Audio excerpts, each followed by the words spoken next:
Top quality और consistent performance के लिए सिर्फ सिल्वर पंप नाम याद रखना। બીજું તમે જોશો અદાણી પોર્ટ, ત્યાં 1.5% તેજી જોવા મળી છે. ઇવન અદાણી એન્ટરપ્રાઇઝ 4.5% મજબૂતી જોવા મળી છે. સૌથી વધારે તમે જોશો તો તેજી આપણને અદાણી ગ્રીન એનર્જી 11.5%, અને એનાથી પણ વધારે એનર્જી તમે જોશો તો અદાણી ટોટલ ગેસ ઓલમોસ્ટ 20% નજીક આપણને માત્ર એક દિવસમાં રિટર્ન જોવા મળી રહ્યું છે. તો સર, આપણા એમ ખ્યાલ છે, સમાચાર આવી ગયા હતા કે સેબી તરફથી ક્લીન ચીટ આપી દેવામાં આવી છે, કોઈ જ મેન્યુપ્યુલેશન, કોઈ જ ઇનસાઇડર ટ્રેડિંગમાં અહીંથી હાથ નથી, એવું અત્યારે હાલ એસોફ નાવ અહીંથી સામે આવી ગયું છે.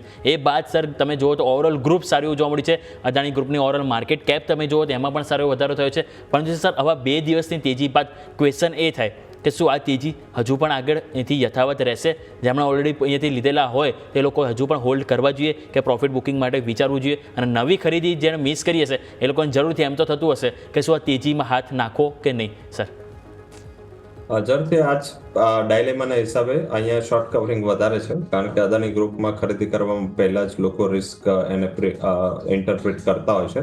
હાલાકી સેબીનો ઓર્ડરમાં ઘણું બધું મીન્સ કે પોઝિટિવ હતું, અને એના પછી તેજી આવી જોઈતી હતી, કારણ કે પર્ટિક્યુલર એડનબર્ગના ન્યૂઝ પછી ઓલરેડી આખા ગ્રુપના સ્ટોક્સ અર્નિંગ નહોતી ઘટી, પરંતુ ગ્રુપ સ્ટોક્સમાં બહુ મોટું અને સિવિયર પ્રોબ્લેમ આવતું, અને પ્રાઇસીસમાં એક શાર્પ કરેક્શન હતું. હજી એક આનું મીન્સ કે લાસ્ટ ઓવરહેંગ છે કે લાસ્ટ એનું જે ફોકસ પોઈન્ટ છે એ બાકી છે, એ છે યુએસની કોર્ટનું એકવાર શું ડિસિઝન આવે છે.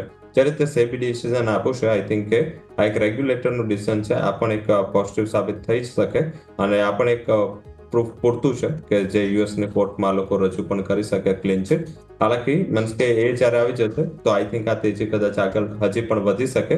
ઓલ ઓવર આ ન્યૂઝ પર તેજી આવવાને તે આવી ચૂકી છે, અને આઈ થિંક આજે સ્પ્લિટ પછી જો અદાણી પાવર જો તો 20%ની સર્કિટ છે, ટોટલમાં પણ 18%ની તેજી સાથે ગ્રીન એનર્જી 10% ઉપર પ્લસ છે. તો મારા હિસાબે આ ગ્રુપ આમ પણ ઘણા નેગેટિવ એનું પાસ થઈ ચૂક્યું છે, અને જે રીતે એગ્રેસિવલી લાસ્ટ એજીએમમાં પણ એમને ટાર્ગેટ આપાતા, ફરીથી પછી જ્યારે એમને એનાલિસ્ટ મીટ પછી પણ ઘણા બધા ફંડ હાઉસીસ છે એમને ઇનિશિએટ કરાતા કવરેજ. જેફરીઝ મોટા પ્રમાણમાં મીન્સ કે ઇનિશિએટ કર્યું હતું, અને હજી ધીમે ધીમે નવા જે બ્રોકર છે, જે નવા ફંડ છે, જે અત્યાર સુધી અદાણી ગ્રુપમાં એમના કવરેજ એન્ટ્રી નથી કરી, એ બધા હવે ધીમે ધીમે અદાણી ગ્રુપમાં પોતાના મીન્સ કે કવરેજ સ્ટાર્ટ કરી રહ્યા છે.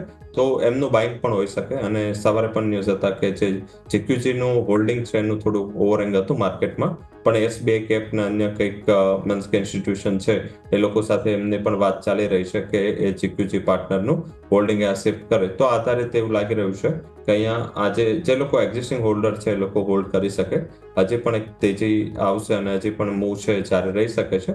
નવા ઇન્વેસ્ટરોએ થોડું અદાણી પાવર ગ્રીન અને અદાણી એનર્જીમાં નવા ઇન્વેસ્ટમેન્ટ માટે ટાળવું જોઈએ.